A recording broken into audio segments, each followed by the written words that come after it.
Isaorantsika amin'ny tompo ry havana nanome antsika ity alady maraina mahafinaritra ity tononona ho anao tsirairay avy any an-tokantrano any ny fiadanan'ny tompo. Ity anio ity dia alady natokana hitondrana-bavaka ny Arsiva FTV FJKM. Izy ireo araka izany no hiaraka amintsika anatin'ny fampiompivavahana ka dia asaina ianao anaraka izany. Anio alady 20 Febroary 2020. Alady izay natokany FJKM hitondrana mambavaka ny Arsiva sy ny Tranombakoka FJKM. Miomana isika ho amin'izany fanompoampivavahana izany ry havana, izay mbola miompana hatrany amin'ny lohahevitra manao hoe Mampitandrina amin'ny didiny Andriamanitra. Ndia riomantsika ry havana malala, ka ny salamo 730, ny 9 ka hatramin'ny 9 no salamo fiderana iombonantsika. Ao ry an'izay dia ny hira 2 ataontsika ny 9 manontolo. Ho an'izay rehetra malala an'Andriamanitra sady voanto sy ny masina, ho aminareo rehetra ny ry havana ny fahasoavana mampiadanana avy amin'Andriamanitra ray sy Jesosy Kristy Tompo sy mpamonjy antsika. Amen. Aoka hiara-mitsangana anome voninahitra an'Andriamanitra. Salamo 730, ny 9 hatramin'ny 9 iarahantsika mamaky amin'ny anaran'ny Tompo. Matokia ny Jehovah ianao ka manaova soa, dia onina amin'ny tany ianao ka ho faly amin'ny fahamarinana. Ary miravoravoa amin'ny Jehovah ianao, dia omeny ianao izay ireny ny fonao. Akina amin'ny Jehovah ny lalanao, ary matokia azy fa ataony tanteraka. Ary ampiseho ny fahamarinanao tahaka ny mazava izy, ary ny rarino anao tahaka ny mitatao vovona. Miatombena tsara miandra ny Jehovah ianao, ka manantena azy. Aza tezitra amin'izay ambinina amin'ny lalany, dia amin'ny olona izay manao sainy ratsy. Mitsara ny fahatezerany, ary mahafoiza ny fahavinirana. Aoka tsy rehetra ny fahatezeranao, fa ratsy ny afaran'izany. Amen.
Ivavaka isika, ry Tompo Andriamanitra rainay tsara indrindro, mideranao izay fiangonana no ny fitiavanao anay tao amin'ny Jesosy Kristy zanakao izay nomenao hamonjy anay.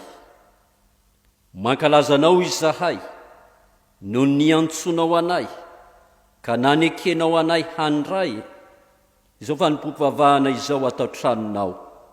Misaotranao izay Andriamanitra fa mbola miteny sy miaona aminay zanakao ianao.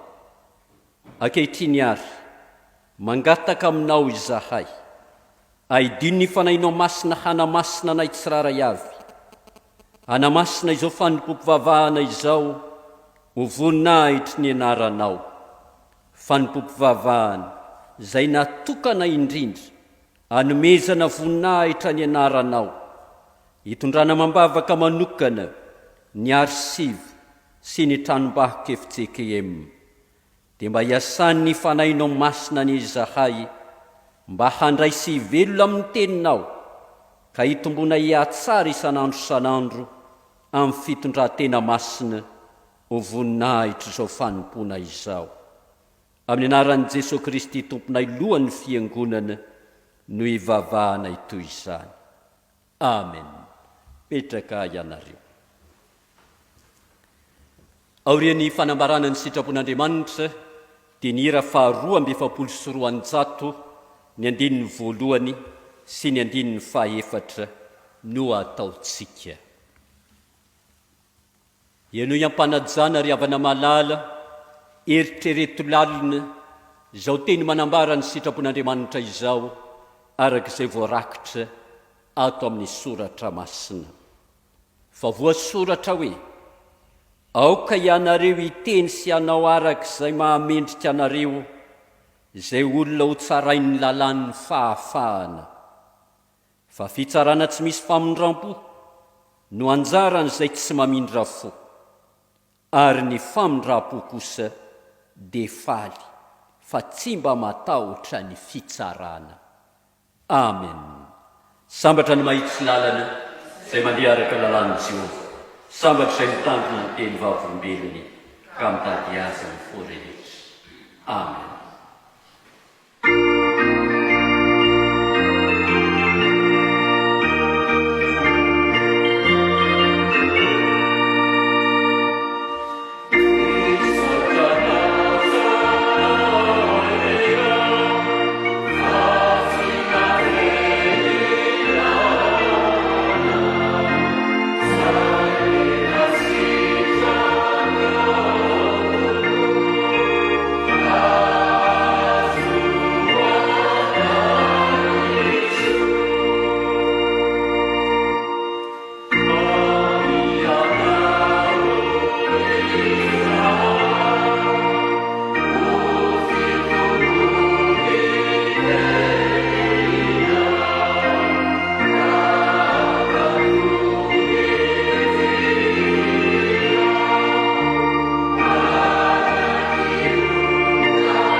Aorian'ny vavaka fifonana no anaovantsika ny hira 550 ny 2 sy ny 3.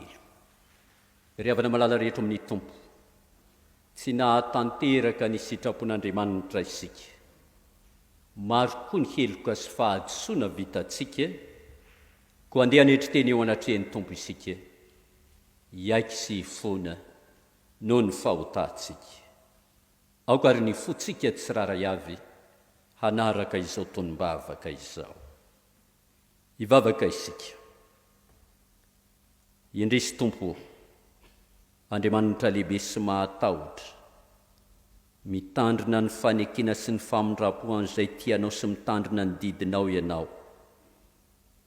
Efa nanota sady nanao meloka ary nanao ratsy sy niodina taminao izahay. Raha toy ianao manafatra anay, mba hitandremanay mandrakariva ny didinao Andriamanitra, dia tsaronay Andriamanitra, fa efa niala tamin'ny didinao sy ny fitsipikao izahay, ary tsy nohenonay ny mpaminany mpanomponao izay niteny tamin'ny anaranao. ko mamindraha fo aminay tompo, mamelany elokay, aza tsarovana ny fahadisoanay, fa noho ny alehiben'ny fitiavanao izay notanterahinao tao amin'i Jesosy Kristy, diovy ny fonay, anjakan'ny didy sy ny fahamarinanao, tefeny fieritreretanay, anaovanay mandrakariva ny sitraponao, koa zay rehetra heloka mampahotana vitanay tompo, entina eto apototry ny azo fijaliany Jesosy Kristy, koa diovy amin'ny rahasoan'i Kristy izahay, ary atsangana hozana kao indray. Amin'ny anaran'i Jesosy Kristy no angatahana izany. Amen.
Ny era fahaenina amby telopolo ny andininy voalohany sy ny faharoa ataontsika aorian'ny famelan-keloka izay atolotr'Andriamanitra ho antsika. Koa antsika tsiraray avy izay nifona sy ny bebaka teo anatrehan'ny Tompo, mitsangana raiso ny teny somahafaly ho famelana ny helontsika. Hoy ny Tompo Andriamanitsika, noho ny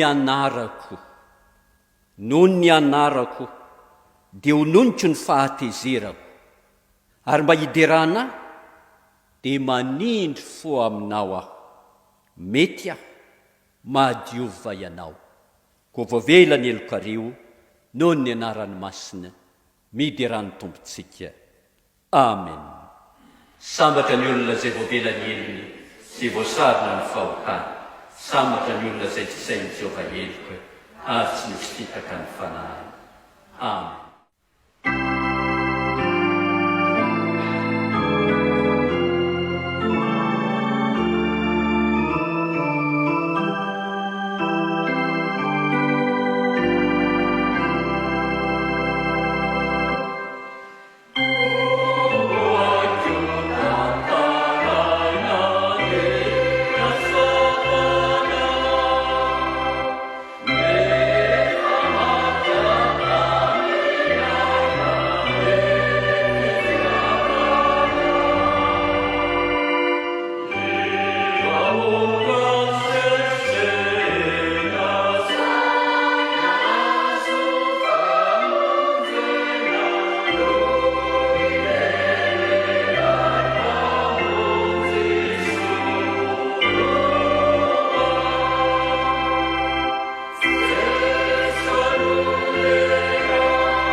ny olona voavela eloka dia samy joro vavolombelona manambara ny finoana koa andeary rahantsika manonona ankehitriny ny fanekemponoana apôstôlika izay iraisantsika amin'ny fiangonana masina manerina izao tontolo izao manao hoe mino an'Andriamanitra ray tsy tompanao ny lanitra sy ny tany aho ary mino an' Jesosy Kristy zananahy tokana tompontsika izay nitorotoroana tamin'ny fanahy masina nateraka Maria Virjiny nijala ranavaka Ponty Pilato nombona tamin'ny hazo fijaliana maty analeviny nidina tany amin'ny fiainatsika nitsangana tamin'ny maty tamin'ny andro fahatelo niakatra ho any an-danitra mipetraka ankavan'Andriamanitra ray tsy tompo avy any aviany tsara ny velona sy ny maty mino ny fanahy masina fiangonana masina manerina izao tontolo izao fiomonan'ny olona masina ny famelan-kely fitsanganany tena ny maty ary ny fiainana mandrakizay.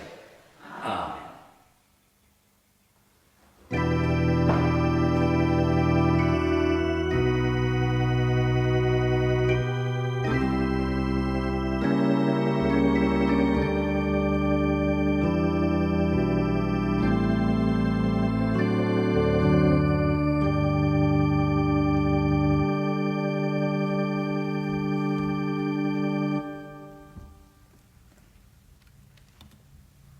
Dia anterina ny fiarabanantsika rehetra riavana mahatratra sao Alahady 20 volana Febroary 2024 izao Alahadin'ny Arsiva sy ny Tranombakoka eto anivon'ny sahan'ny FJKM.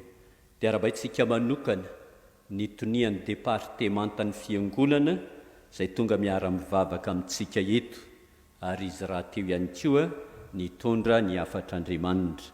Dia miarabanao Andriamatotony misaotra sy mankasitraka noho ny amin'ny fiaraha-miasa eo anivon'ny Arsiva sy ny Tranombakoka misaotra noho ny amin'ny itondranao ny afatr'Andriamanitra amin'ity anio ety.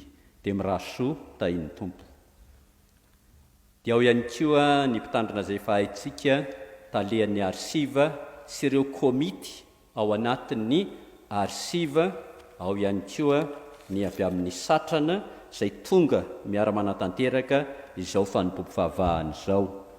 Dia miarabanareo izahay ary misaotra sy mankasitraka ny amin'izay fiaraha-miombona natanteraka ity Fanompoampivavahana ity. Ny tompon'ny fiadanana ny hanomeanareo mandrakariva ny fiadanana. Miraso indrindra tompoko. Zao ary riavako malala dia iroso isika amin'ny afatra avy amin'ny FTV Arsiva sy ny Tranombakoka dia ao arian'izay izay raha samihafa tsara ho fantatra. Ho an'ny mpitandrina, ny katekista délégué ary ny fiangonana manerana ny sahan'ny FJKM. Riavana, isaorana ne ianao ry Tompo hatramin'ny taloha indrindra ka ho mandrakizay. Ny tantara voalohany 720 any 10 eny mankatritraka azy tokoa isika noho ny nahafahantsika nankalazan'ny Krismasy 2024 lasa teo sady nazo zao taona vaovao 2024 izao. Koa dia ny tenin'ny anjely no atolotra anao manao hoe araba ary ilay nasoavin'ny Tompo mombanao. Engane ampandalo ny fahatsarany rehetra eo anatrehanao Jehova mandritra ny taona ity sy amin'ny fiainanao rehetra. Feno 70 taona amin'ny taona 2024 ity ny Arsiva sy ny Tranombakoka FJKM. 427 hatramin'ny 422. Koa ampiomanina isika hitondram-bavaka sady andray anjara amin'reto hetsika manaraka ireto izay mifandrindry amin'izany. Fanangonana hatrany ireo tahiry manatantara any amin'ny isa-pitandremana toy ny filanjana misionera avy any amin'ny synodan'ny partan'ny mandridrano mpiambina. Isy fanaparehana ireo boky tranainy nantota efa ela izy io asa io no natomboka ka tonga amin'ny fotoana naparitahana azy. Isy ny artikla fahatserovana toy ny t-shirt zay amidy ihany koa entina manatanteraka ny asan'ny Arsiva. Isy Fanompoampivavahana ho fankalazana an'Andriamanitra. Manentana trany amin'ny fananganana ny vomeran'ny Arsiva ho fiarovana ireo tahiry rehetra manandanja sy manatantara. Hiatrika taom-panavaozana ny fiangonana amin'ity taona ity. Aoka mba samy hiomana itsika kristianina ao amin'ny ho tena ho tompon'andraikitra tsara ofana amin'ny fiarovana sy ny fandaminana ny Arsiva. Tsarovo mandrakariva ny Alahadin'ny Arsiva tahaka izao ho fiarah-mientana amin'ny fiarovana sy ho fanatsarana ny Arsiva. Mankasitraka ireo izay efa nandray anjara tamin'ny rakitra sy ny almanaka ary mampatsiahy izay mbola tsy nahefa izany. Atsara ho atrany ireo toerana manatantara any amin'ny fiangonana mba ho azo tsodiana sy olovanjafy. Manao veloma amin'ny anaran'i Jesosy Kristy tompontsika ry havana. Ny filoha Rahajary Tsiaronarivo, ny tale Ralsona Farafanja Mpitandrina.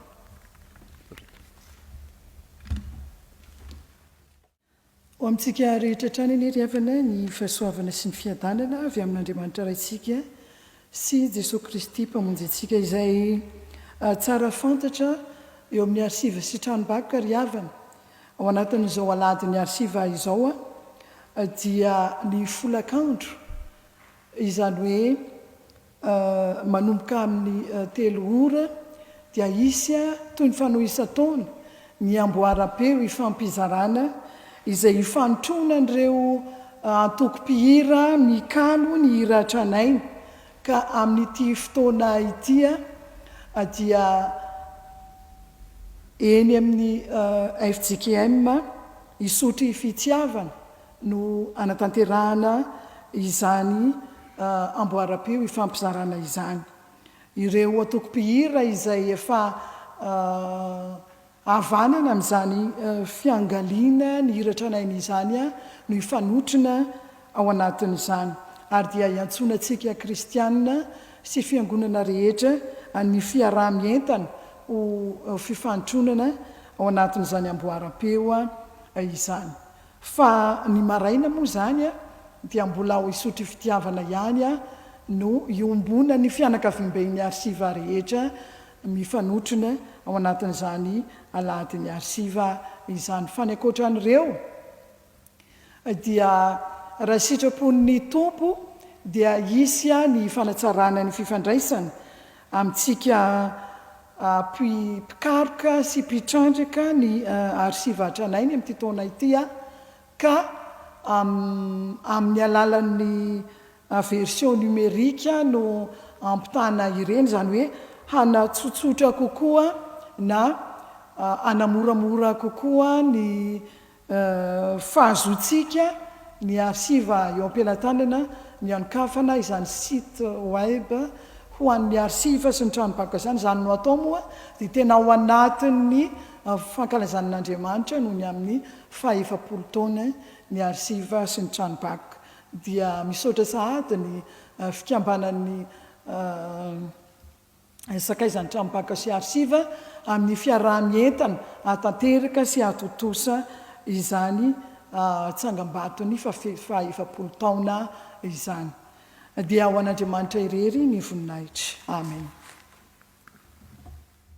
Manao ny fanompom-bavahana isika ry havana malala, hanao ny rakitra isika ankehitriny ka ny antoko-pira avy amin'ny imprimerie Marivolanitra no hanao ny anjara irany dia ho tatazana ny rakitra.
Ny hira fahadimy amby fitopolo sy roanjato ny andininy voalohany, solombavaka fanolorantsika ny fanatitra, faranana amin'ny amin'ny.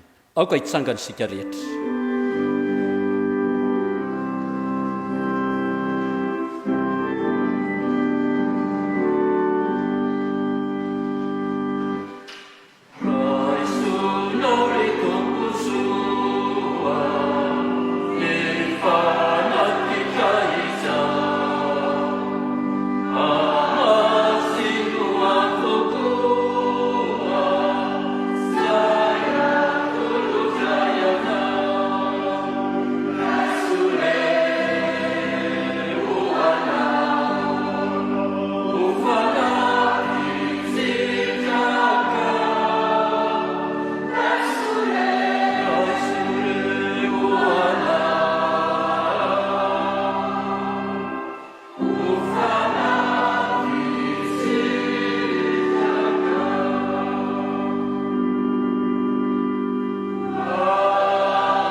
Ankalaza ny tenin'Andriamanitra isika, koa mialohan'ny hitsanganan'ny tompony anjara anatanteraka ny fotoana ho an'ny ankizy sy ny tanora, dia mbola ataontsika ny hira fahafolo sy roanjato ny andininy voalohany sy ny andininy fahadimy.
Tonga eo amin'ny fotoanany ankizy ny tanoa isika zao a hitsangana avokoa isika eo ambony vavaka, hitsangana isika rehetra toko.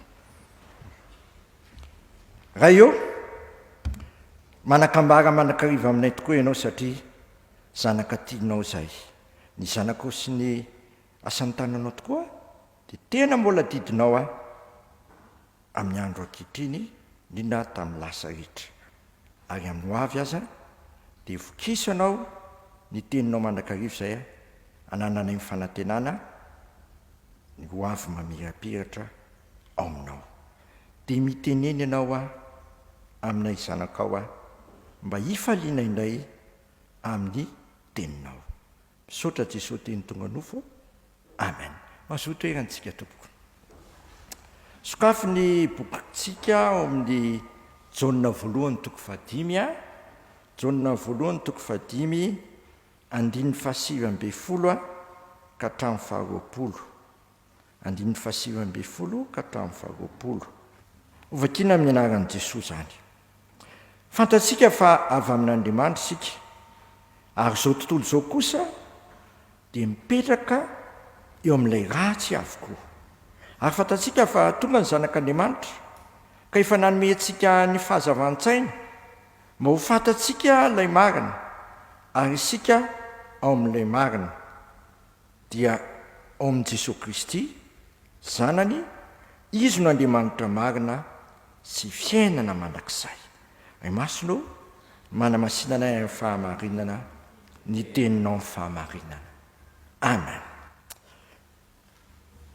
Ato amin'ny soratra masina dia mahafaly fa na dia ho aza ny olona namary samihafa dia fa mena melo sady ny vahaolana. Dinge jerentsika tsara le lahatsoratra masina atao hoe isika dia eto amin'izao tontolo izao ary izao tontolo izao mipetraka eo amin'ilay ratsy. Zay le olana fa olana mbola tsara koa izao tontolo izao dia fa nomena Andriamanitra antsika tamin'ny lalan'ilay zanany. Eto dia lazainy fa tonga ny zanak'Andriamanitra manome antsika inona moa sy teo? Fahazavahan-tsaina. Mandroso ny teknôlôjia izao mandroso ny fahalalan'ny olombelona, mandroso ny fahaizana. Fa na dia mandroso be tahaka izany aza miroborobo ny karazana faratsindro. Fa zao ny zavatra mahafaly eto amin'ity lahatsoratra masina ity tonga ny zanak'Andriamanitra manome antsika inona? Fahazavahan-tsaina. Mahafaly izany dia izy zany fahazavahan-tsaina izany? Jesosy Kristy lay marina. Izy no Andriamanitra marina. Jesosy Kristy tena Andriamanitra, na dia tonga nofony araka tamintsika tamin'ny voavina kalazana izany moa tsika tamin'ny Krisma. Tena Andriamanitra Jesosy Kristy. Ato amin'ny epistiliny Jaona dia lazainy mihitsy hoe tonga ny zanak'Andriamanitra aninona? Andravany asany devoly. Kotiny efa resy zany ny faratsiana tsy manan-kery tsony na dia miroborobo be tsy fantatsika izany na tsy amin'ny alalan'ny fahazavahan-tsaina miny Jesosy. Jesosy raha efa niteny hoe zay manaraka azy tsy handeha amin'ny maizina fa na fahazavana any. Dia aza miekeka zany ny amin'ny faratsiana eto, faratsiana roa, fa banjino ilay Jesosy Kristy le tiantsika amin'ny fitiavana tsy mety levona. Izy efa niteny hoe aty amin'ity izao tontolo izao ity no inona? Hamatoky. Zao efa narisy izao tontolo izao. Ny apôstôly masina koa ary niteny hoe manoatra no ninona tsika amin'ny alalan'ilay izy. Jesosy efa tiantsika hatramin'ny voalohany tiantsika hatramin'ny farany. Misy zavatra manan-kery mandrakariva na inona zavatra miseho dia ny fitiavan'Andriamanitra ao amin'i Jesosy Kristy moa zany miariary sy azo tsapahi-tanana tany nanomezany ho antsika izany Jesosy zany. Dia aza miekeka foana, aza taitaitra ny amin'ny etseroa fa matokian'i Jesosy Kristy fa manoatra no mpandrisika amin'ny alalan'i Jesosy Kristy le tiantsika amin'ny fitiavana tsy mety levona sy maharitra manakizay. Dia amintsika rehetra ny izany mahireza matokian'i Jesosy fa mandrisy mandrakariva sy miaraka amin'ny Jesosy. Ho tia tenin'ny mpandinika anankiray zay saina maranako azy. Azafady fa miteny frantsay avec Jésus, pas sans Jésus. Zay miaraka amin'ny Jesosy tsy tapidalaka le satria le Jesosy nge no lalany izy nge le fahamarinany izy ny fiainana. Teolojianina anankiray moa ny teny hoe Jesosy lalany fahamarinany fiainana. Dia amintsika rehetra ny izy zany matokian'i Jesosy asa misaraka aminy izy raha teo moa efa miteny inao momba anareo mandrakariva ambara-pahatonga ny fahatapiran'izao tontolo izao Amen.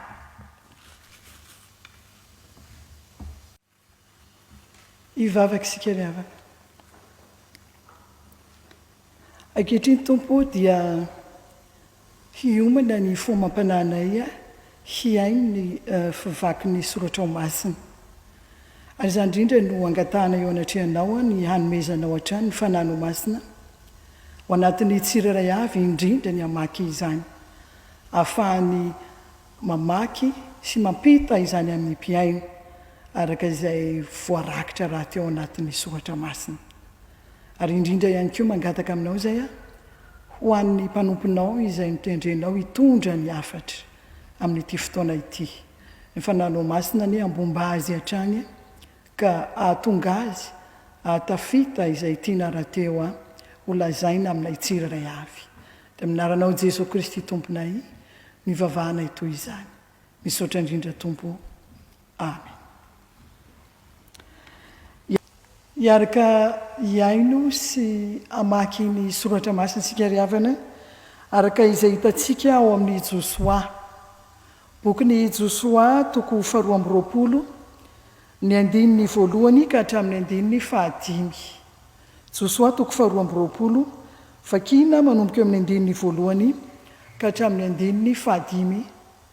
Rehefa hitantsika izany dia ho vakina amin'ny anaran'i Jesosy manao hoe: ary tamin'izay dia natsoiny Josoa ny Robenita sy ny Gadita sy ny atsasaky ny fireneny Manase ka ho izy taminy: ianareo efa nitandrina izay rehetra nandidiny Mosesy mpanompon'i Jehovah nareo, sady efa niain'ny feo kokoa tamin'izay rehetra nandidiko anareo. Tsy nilaozanareo ny rahalahinareo hatramin'izany andro maro izany ka mandraka androany. Dia notandremanareo ny lalàna nasain'i Jehovah Andriamanitra reo notandremanareo. Ary ankehitriny dia efa nomeny Jehovah Andriamanitra reo fitsaharana ny rahalahinareo araka izay nolazainy taminy, koa mody ankehitriny ka mankanesany amin'ny lainareo avy ho any amin'ny taninareo izay nomeny Mosesy mpanompon'i Jehovah anareo any andafin'ny Jordana. Kanefa mitandrema tsara mba hanaraka ny didiny sy ny lalàna izay nandidiny Mosesy mpanompon'i Jehovah nareo, hitiavanareo an Jehovah Andriamanitra reo sy handehananareo amin'ny lalany rehetra sy hitandremanareo ny didiny sy hifikiranareo aminy ary hanomponareo azy amin'ny fonareo rehetra sy ny fanahinareo rehetra. Ho toizantsika ny famakiana ny tenin'Andriamanitra arak'izay hita atao amin'ny filazantsara araka ny Luka toko 10:20. Raisintsika eo amin'ny 1:20 ka hatramin'ny 2:30. Luka toko 10:20 ny 1:20 ka hatramin'ny 2:30. Amin'ny anaran'i Jesosy Kristy. Fa tany an-tsany zanany lahy matoa, ary nonody izy ka mby teo akaiky ny trano, dia nandre zava-maneno sy dia, ary niantso ankizilahy anankiray izy ka nanontany azy izay antony izany zavatra izany. Ary hoy ilay ankizilahy taminy: tonga ny lalahinao ka namono zanak'omby afandra ianao, satria efa tafaverina soamantsara ho aminy izy. Dia atezitra izy ka tsy nety niditra, ary nivoaka ny rainy ka nampandroso azy. Fa izy namaly ka nanao tamin-drainy hoe: indro izay aho no efa nanompo anao, ka tsy mbola nandika ny didinao na dia indray mandeha akory aza, nefa izao tsy mbola nomenao na dia zanakosy aza mba hifaliako amin'ny sakaizako. Fa raha vao tonga kosa io zanako io, izay efa nandany fanananao tamin'ny vehivavy janga, dia namono ho azy ny zanak'omby nafahy ianao. Ahoy ny rainy taminy: anaka, ianao eto amiko mandrakariva, ary ianao avokoa izay rehetra ananako.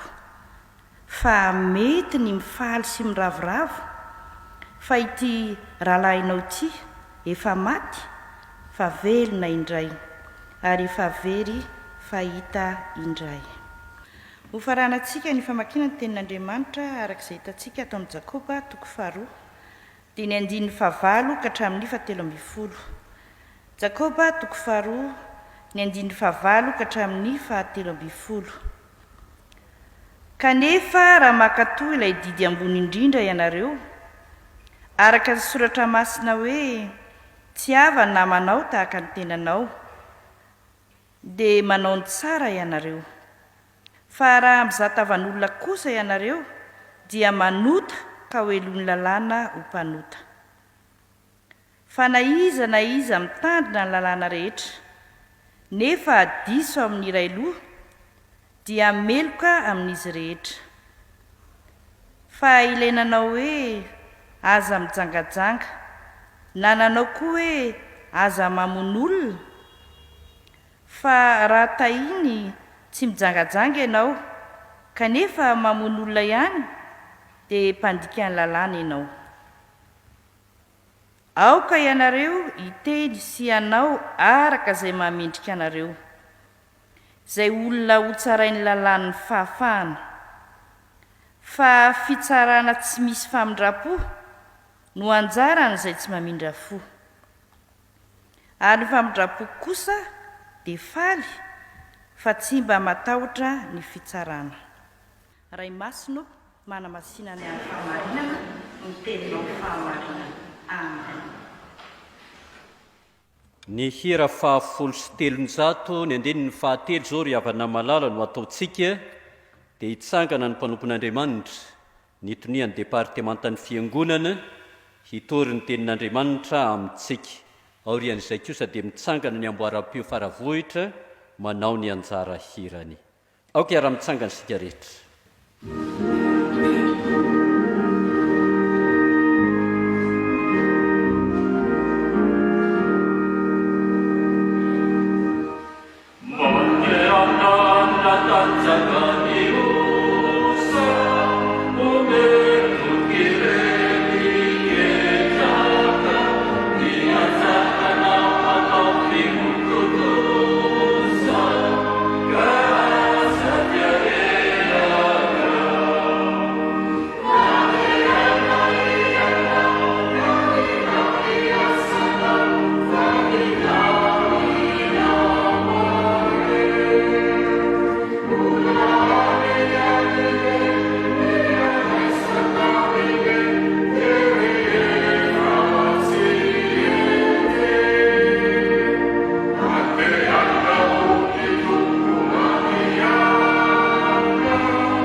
Ry ava-malala amin'ny tompo miara-misaotra an'Andriamanitra lehibetsika, fakahita-tava samy velonaina noho ny famindram-po sy ny fitiavana avy amin'Andriamanitra ray sy Jesosy Kristy tombontsika.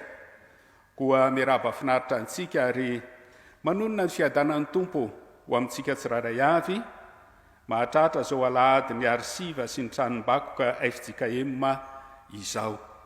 Ho ampitomboana ao amintsika mandrakarivany ny fahalalana tsara an Jesosy Kristy tombontsika. Ny Jakoba toko 2 no handraisana ny afatr'Andriamanitra ho antsika, hitondrana ny afatr'Andriamanitra ho antsika ka ny andininy 9 hatramin'ny andininy 13. Jakoba toko 2 ny andininy 9 hatramin'ny andininy 13.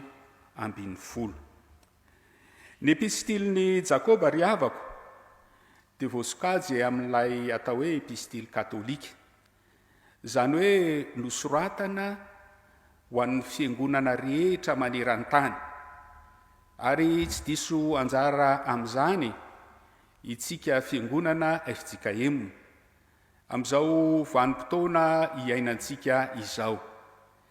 Epistily izay maneho fa tena zava-dehibe ny fiainona ny tenin'Andriamanitra, nefa ambonin'izany ny fankatoavana izany tenin'Andriamanitra izany.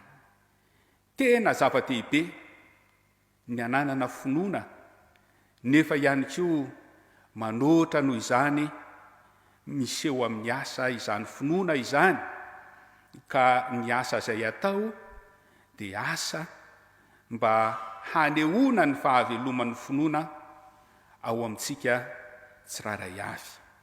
Ny mpanoratra moa dia ny rahalahin'ny tompo Jesosy, izay to tsy nino loatra ny Jesosy talohan'ny nahafatesan'i Jesosy, fa rehefa nitsangana tamin'ny maty Jesosy dia tena velona tao anatiny izany finoanan'i Jesosy izany, ho ilay mpamonjy izao tontolo izao, ilay tsy maintsy toriana satria hanafaka ny olona ao anatin'ny fahafatesana ka hitondra ny olona ao amin'ny fiainana mandrakizay.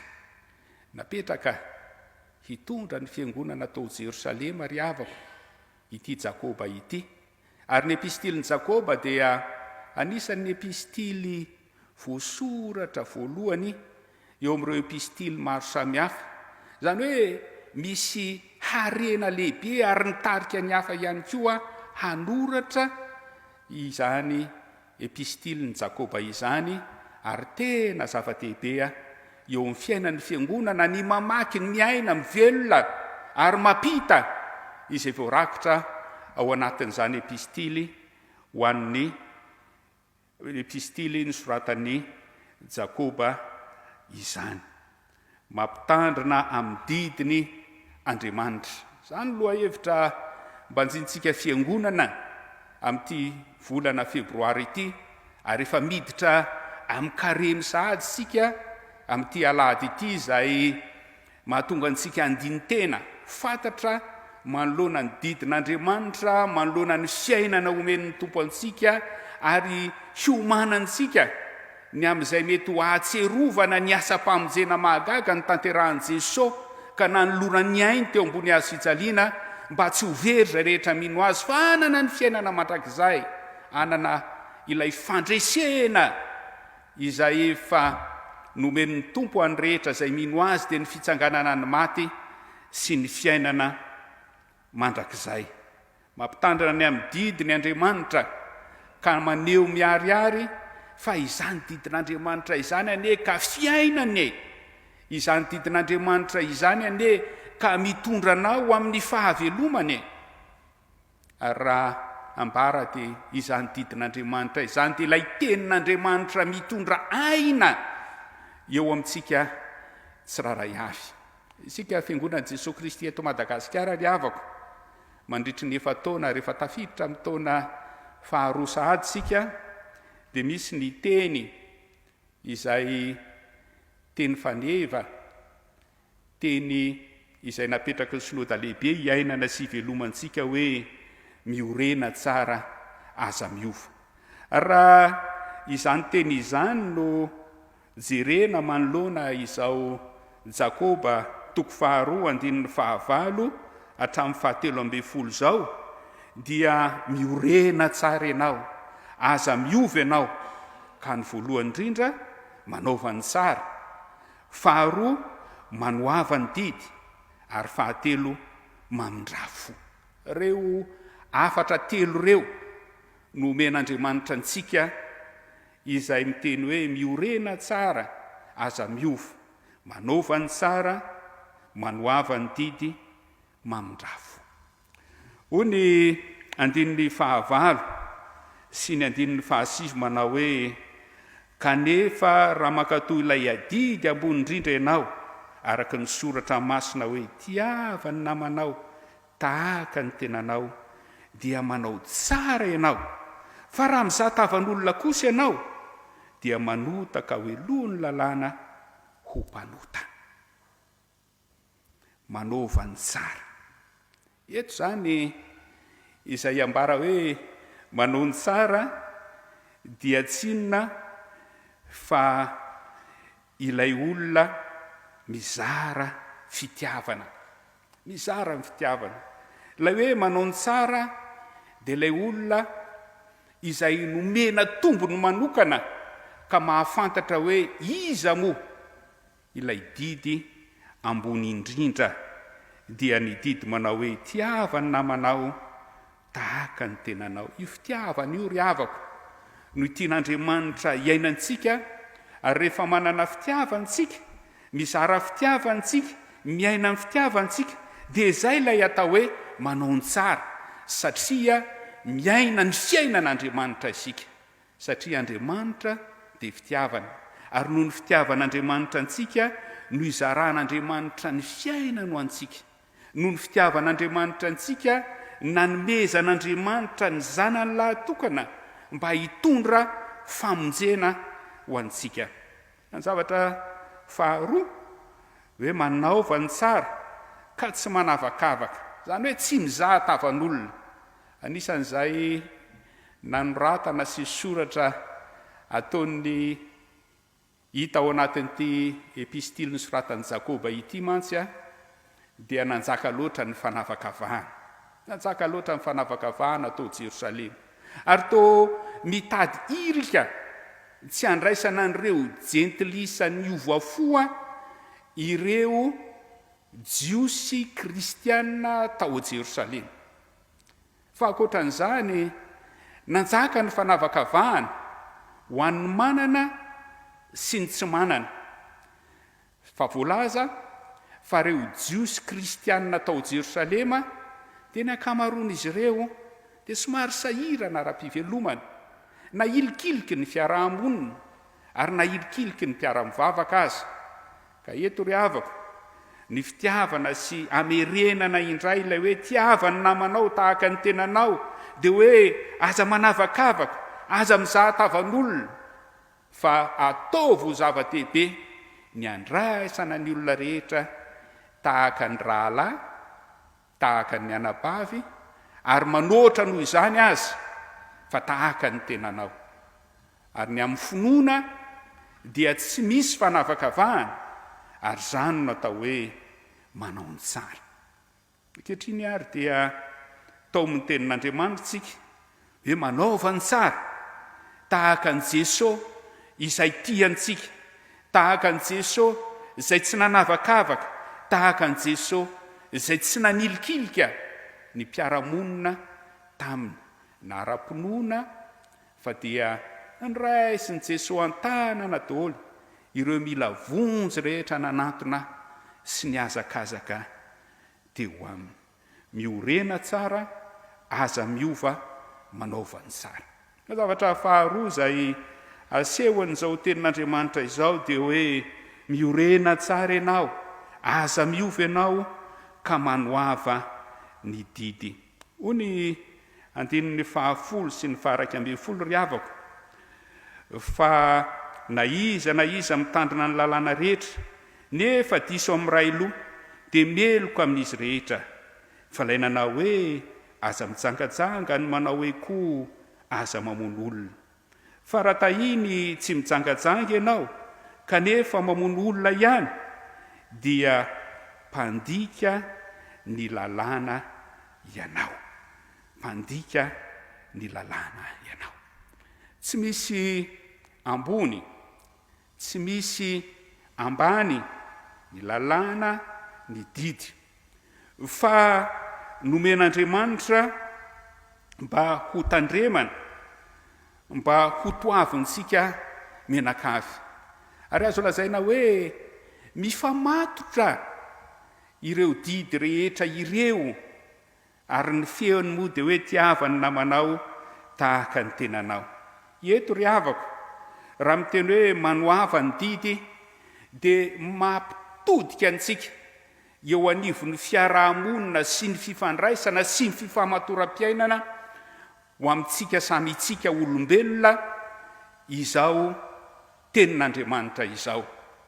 Ny voalaza teo aloha hoe tiavany namanao tahaka ny tenanao.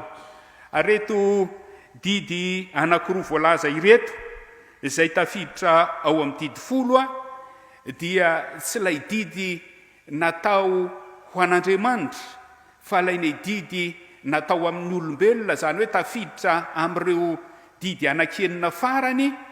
Ka ny tiana ambara indrindra dia zao hoe ataovy ho zava-dehibe ny irindran'ny fiarahamonina, ny irindran'ny fifandraisana eo amintsika samy olombelona. Tsy azo amaivanina ry havako ny fiheverana sy fanehoana mandrakariva fa i Jesosy Kristy dia nirahana ho antsika olombelona.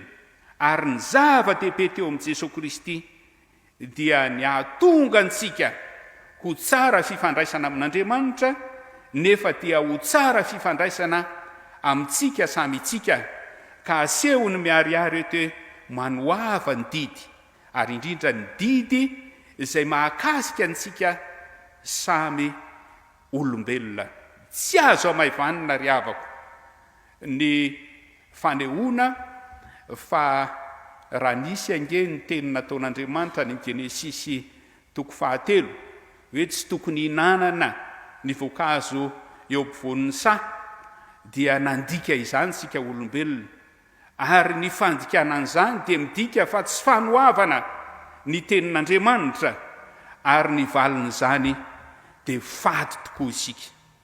Ny valiny dia nahalala ny tsara sy ny ratsy isika.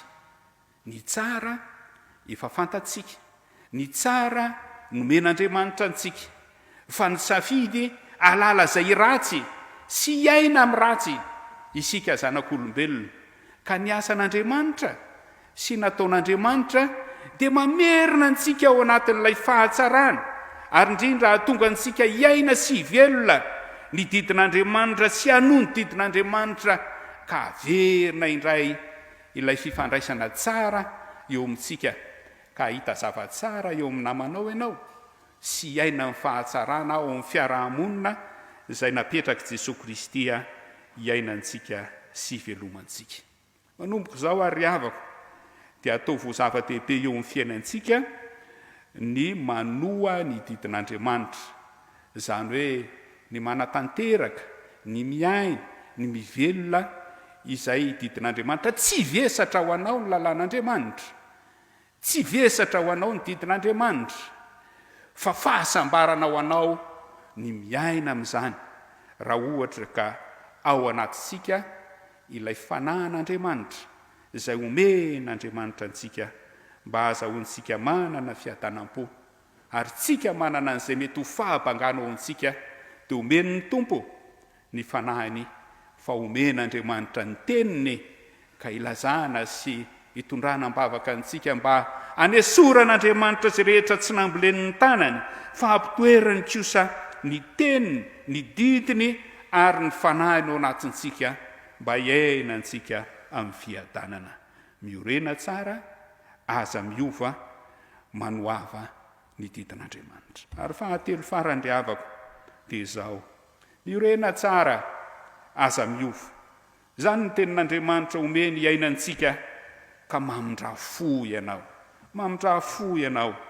Hoy ny 12 sy ny 13 manao hoe: aoka ny ianareo hiteny sy hanao arak'izay mahamendrika anareo, izay olona ho tsarainy lalàn'ny fahafahana.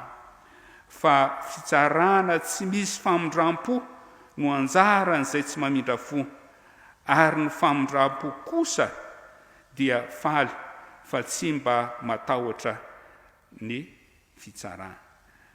Zava-dehibe zany hoe mamindra fo izany, satria ny olona mamindra fo eto dia tsy hoe lohany, fa ny olona mamindra fo ihany koa iny dia mizara fiainany ary zany fiainana izay homen'ny mpamindra fo izany dia fiainana izay efa hanana n'ilay mpamindra fo. Ary tena zava-dehibe zany ry havako eo amin'ny fiainantsika hoe za manana fiainana dia zaraiko izany fiainana izany. Ary inona le fiainana ananako? Le fiainana ananako dia le famindram-po nomen'Andriamanitra ana, le famindram-po tao amin'i Jesosy Kristy. Zany no zaraiko. Mahatsiaro aho fa mpanota, mahatsiaro aho fa meloka, mahatsiaro aho fa very, nefa noho ny amin'i Jesosy Kristy dia navotany aho, noho ny amin'i Jesosy Kristy dia nafahany tao amin'ny eloko sy ny fahotako aho ka nomeny aho ilay sarobidy indrindra dia ny fiainany mihitsiny no natolony anahy. Jesosy rehefa nomboana teo ambony hazo fijaliana, anisan'ny tenin'i Jesosy dia manao hoe mamelany elony fa tsy fantany izay ataony. Ary Stefanina koa ry havako, ilay diakona martyra voalohany, rehefa nitoraham-bato dia niteny hoe aza tao elony ane izao fahotany izao. Zava-dehibe zany ny famindram-po ary tena fiainana ho antsika kristianina izany, fiainana ho antsika izay efa nomena ny famonjena atao amin'i Jesosy Kristy izany famondram-po izany. Eritsereto nge hoe tsy mamindra fo ianao dia inona mitranga? Ianao ihany nge ny mavesatra ny olona tsy mieritreritra akory izany fa dia ianao isaky mahita an'ilay olona tsy aminandranao fo, lay mahita an'ilay olona nananao alahelo, dia inona mitranga? Randray nge tezitra ianao ary tsy vitany hoe tezitra ianao fa dia mivontombako ny fonao, ary tsy vitany hoe mivonto ny fonao fa mivontombako ny oronao, lasa ratsy tarehinao. Fa rehefa mamindra fo kosa ianao mahatsiaro fiadanana ary mirindra ny fifandraisana, mirindra ny fihavanana, dia misy fiainana vaovao sy tsara lavitra noho ny teo aloha izay iainana sy raha-mivelona, satria ny famondram-po ataonao dia mamelatra fiarah-miasa, fifankatiavana vaovao ho an'izay amindranao fo. Satria raha namindra fo amintsika Jesosy ry havako Andriamanitra dia manobaka ny fahasoavany ho antsika. Ary raha mamindra fo ho amin'ny olona ianao dia ny dikan'izany isy fiarah-miasa, fifandraisana vaovao indray. Miorena tsara aza miova mamondrafo. Ry hava malalo amin'ny tompo, zava-dehibe ny azahoantsika mandre izany tenin'Andriamanitra izany. Amin'izao Alahadin'ny Arsiva ny Tranombakoka FJKM izao. Rehefa mandinika an'ireo soratra maro samihafa izay ao amin'ny Arsiva ny ianao dia ny zavatra hitanao ao sy ny akamaroan'ny zavatra tsapanao ao dia izao ireo zavatra tsara nataon'ireo taranaka amin'ny fandimby no anisan'ny zavatra petsaka hitanao ao. Nanao ny tsara izy ireo, nizara fitiavana izy ireo, tsy nanavakavaka izy ireo, tsy nizatavan'olona izy ireo.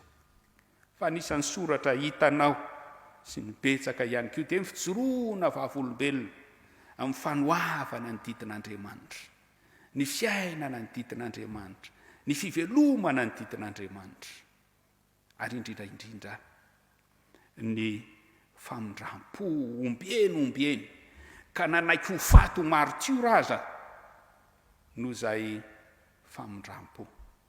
Ary dia namaty aza dia mbola namindra fo ihany, tahaka ny Stefana voalaza amin'ny asan'ny apôstôly toko 17 ny nahafatesana.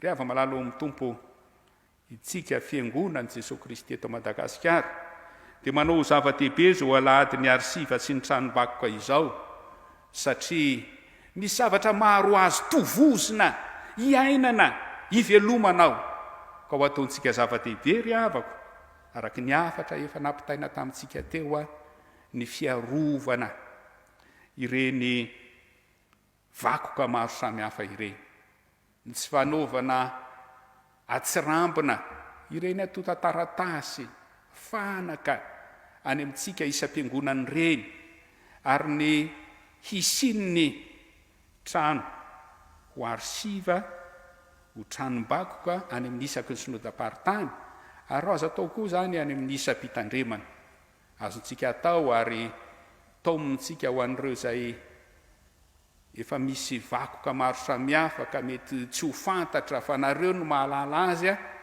ny tondra azy ihany koa ao amin'ny Arsiva, satria ireny rehetra ireny dia atsapantsika sy ahitantsika ireo zavatra tsara nataon'ireo ray aman-drenintsika sy ijoroany vavolombelona ny anehoany mandrakariva ny fahavelomany finoana. Miorena tsara aza miova, ho an'Andriamanitra irery ny voninahitra. Amen. Amen.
tonga eo amin'ny vavaka fagnatahany sika io mona hivavaka sika raha io ny teny mivantana taminay indray ianao tamin'ny alala mivavan'ny irakao ka nataonao niariary teo anatrenay a ny azonay manao ny tsara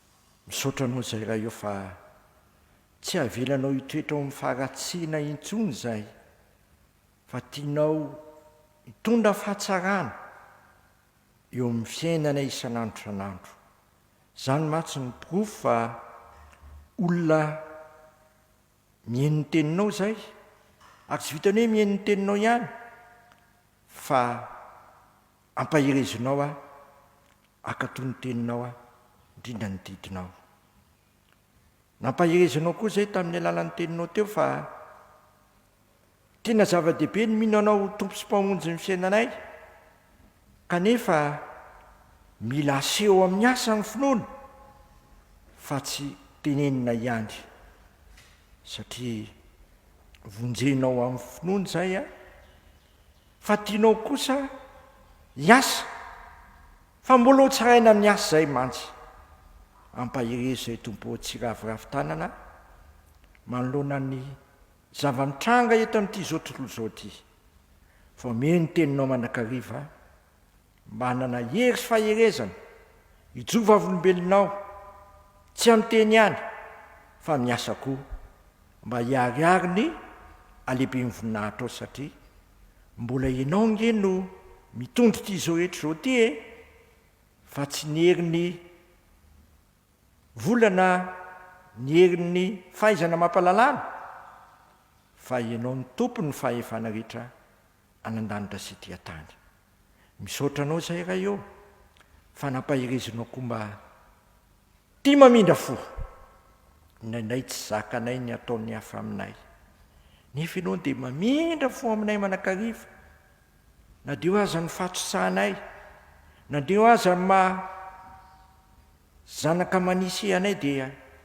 tsy navilanao very zay fa natsotranao ny tananao mahery a tamin'ny alalan'ilay zanakao a namerina andray anay a ao aminao koa ampianahy koa zay ho tia mamindra fo fa ny olona mamindra fo tsy matahotra fitsarana misaotranao zay raha eo fa tena tianay ianao dia zany teninao zany anie aza velandalo fotsiny aminay foka hiasa nova amin'ny fiainanay a ka tsy tahaky ny dirana eteto a ny voanay eto a fa olona mahery amin'ny teny sy ny asa ary mampiroborobo ny fahatsaranao etseroa indrindra mifanoavana ny teninao sy mifankatoavana ny didinao ary indrindra ho tia mamindra fo dia iaina ny olona maro zay nandre ny teninao ane zany a satria ny teninao manova ny fiainanay ity andro an'ity tombo dia atsirovanay indrina ny Arsiva FJKM sy ny Tranombakoka FJKM fantatrao fa feno 70 taona izany Arsiva FJKM sy Tranombakoka FJKM zany amin'ity taona 14 ity maro ny tetikasa tiana hivaingana sy azo tsapaitanana sy nganonay manokana amin'ireny ny fanampariana reo boky tranainy mila atota indray zany satria nambarany mpanomponao teo fa ao no ahitana ny fijoroana vavolombelona nataony olonao ka natonga azy ho samaritoera mihitsy na dia nininona zavatra niseho tamin'izany andro zany ao indrindra koa no ahitanay ny toetrany olonao a izay nampirobon'ny fahatsarana tetsytero dia aza vela tafandromanitra itompo ny amin'ny anoanana manokana ty Arsiva sy Tranombakoka FJKM ty satria mila pitapitaina amin'ny taranaka rehetra zany a mba tratra ny taranaka rehetra tokoa ane ny asa ny filazantsaranao dia mahola taranaka kristianina ihany ny vahoaka malagasy na dia amin'ny taona 20 amin'ny 100 dia zany rinay sy angatanay tompo indrindra mba ara-piavinao eny amin'irano lanitra maro ny tianay angatany eo anatrenao a fa fony fisainanay a fa nde mahakamanay amin'ny vavaka napetraka ao ambava ny zanak'Andriamanitra rehetra manao hoe rainay sy nda mamasina ane ny anaranao mitoma ane ny fanjakanao atao ane ny sikaponao ety atany tahaka ny enan-danitra mionay amin'izay amina saso anay ary mamelany kay tahaka namelanay sy mita taminay agaza mitonanay amin'ny fakapalana fa manafahanay amiratsy fanao ny fanjakana sy dery ary vonahitra aminak'izay amen. Hamarana ny fotoana isika riavana malala ny hira fa 4:300 ny andeniny voalohany sy ny andeniny faharoa no ataotsika dia ny ray aman-dreny ato ny any departementany fiangonana izay nitondra ny afatr'Andriamanitra no ametraka amintsika ny tsodrano. Aoka iara-mitsangana sika rehetra.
raisy ny tsodrano izay atolotra amin'ny anaran'ny tompo. Andriamanitra tanteraka izay rehetra tokony ho anareo araky ny hareny amin'ny voninahitra ao amin'ny Kristy Jesosy, ka ny fiadanan'Andriamanitra izay mihoatra noho ny fahalalana rehetra hiaro ny fonareo sy ny hevitrareo ao amin'ny Kristy Jesosy ho amin'ny fanahinareo ane ny fahasoavan'i Jesosy Kristy Tompo. Amen. Petraka ianareo hivavaka mangina isika.